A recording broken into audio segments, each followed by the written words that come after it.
Sector पिताजी का नाम रामेश्वर प्रसाद गुप्ता जी है और मेरा नाम राजन कुमार गुप्ता है। मेरे पिताजी और माताजी दोनों मौनी अमावस्या को नहाने गए थे कुंभ। तो कुंभ के दरमियान ऐसा हुआ कि उनकी मोबाइल स्विच ऑफ हो गई। फ़िलहाल वहाँ तो फ़ोन चार्ज करने की कोई व्यवस्था तो थी नहीं, तो वो लोग से हमारा कांटेक्ट हो नहीं पा रहा था। इत्तेफाक बस वहाँ के कौशाम्बी से आए हुए कुछ पंडाल में कुछ सदस्य मौजूद थे, तो जिन्होंने हमारी माता को, हमारे पिताजी को, दोनों को साथ में अपने साथ पंडाल में ले गए। पंडाल में ले जाने के बाद उनको वहीं पर रखे और उनका अच्छे से ख्याल भी रखा।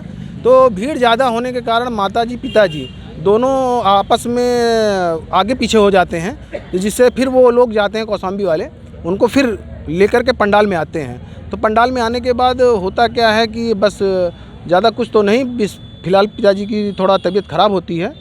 तबीयत ऐसी ख़राब होती है कि उनके पैर में बहुत ज़्यादा दर्द होना शुरू हो जाता है। दवा के लिए वहाँ कोई ट्रीटमेंट की कोई व्यवस्था नहीं थी, पहली बात।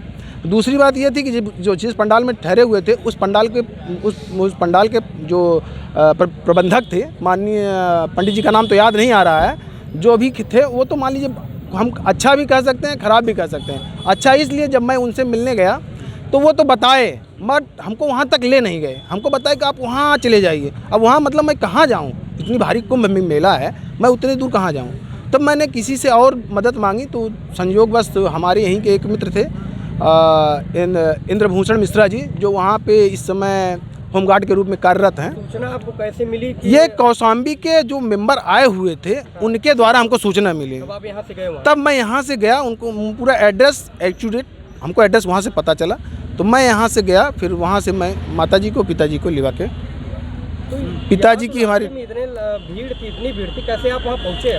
पहुँचने का कारण था कि जैसे मैं जब बाइक से गया मतलब भाई 4 व्हीलर जाने की कोई व्यवस्था नहीं थी, बाइक आने जाने की सुविधा मिल रही थी। मैं बाइक लेके मेले में अंदर गया।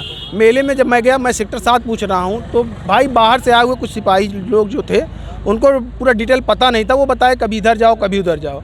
मैं इधर उधर करते हुए मुझे कुछ समझ में नहीं आ रहा था। मैंने लास्ट डिसीजन पूछा कि पुल नंबर 19 कहाँ पे है, तो उन्होंने हमको बताया कि नदी उस पार है, ये जो पीपा लगा हुआ है आप उसके उस पार जाएंगे तो वहाँ टेंट लगा हुआ है। सेक्टर 7 से सेक्टर 19 तक वहाँ जो व्यवस्था है, वहाँ आए हुए जो पूरे एक महीने की जो क्लब बास होती है वहाँ ठहरे हुए हैं। हो सकता है आपके पिताजी उधर हों, तो वो फिलहाल उनसे पता भी मिला और जो कौशाम्बी के आए हुए सदस्य थे उनसे भी हमको जानकारी मिली। तो जब मैं वहाँ गया तो वही हमको माताजी की पिताजी मिले, मगर हमारे पिताजी के समय डेथ हो चुकी थी। आपको फोन किसने कराया था? वहाँ कौशाम्बी के एक मेंबर था जिससे हमारी बात हुई। कैसे पता चला कि आपका मोबाइल नंबर? वो मम्मा आता जी हमारी डायरी पर नंबर लिख के ले गई थी।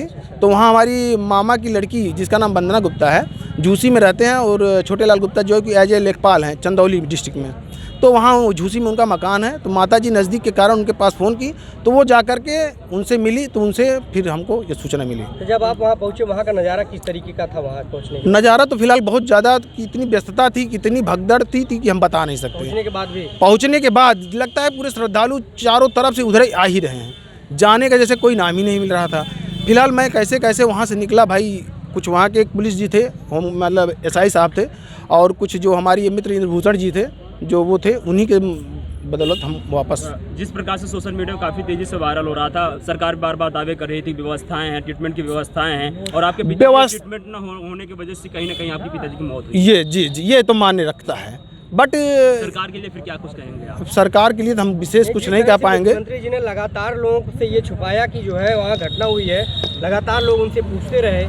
अरे भाई मैं सरकार को दोषी नहीं दूंगा, मैं सरकार को दोषी नहीं दूंगा भाई। सरकार में इसमें सरकार जितनी वहाँ भूमिका निभाई है उतना तो हम नहीं समझ पा रहे हैं कोई और सरकार वहाँ भूमिका निभा पाएगी। कारण उसका पूछिए, सरकार व्यवस्था कर रही है 10 लाख की, अब अगर एक करोड़ पहुँच जाओगे तो सरकार कितनी व्यवस्था कहाँ अवेलेबल करा सकती है? जिम्मेदार कौन है? किसका जिम्मेदार? इस तरह से अब गाड़ियों को रोक रहे हैं, जी नहीं जाने दे रहे हैं। जी जब उनको समझ में आया कि हाँ 100 करोड़ आ सकते हैं, 200 करोड़, ये कोई अनुमान तो लगा नहीं था कब किसके अंदर श्रद्धा भक्ति जग जाए।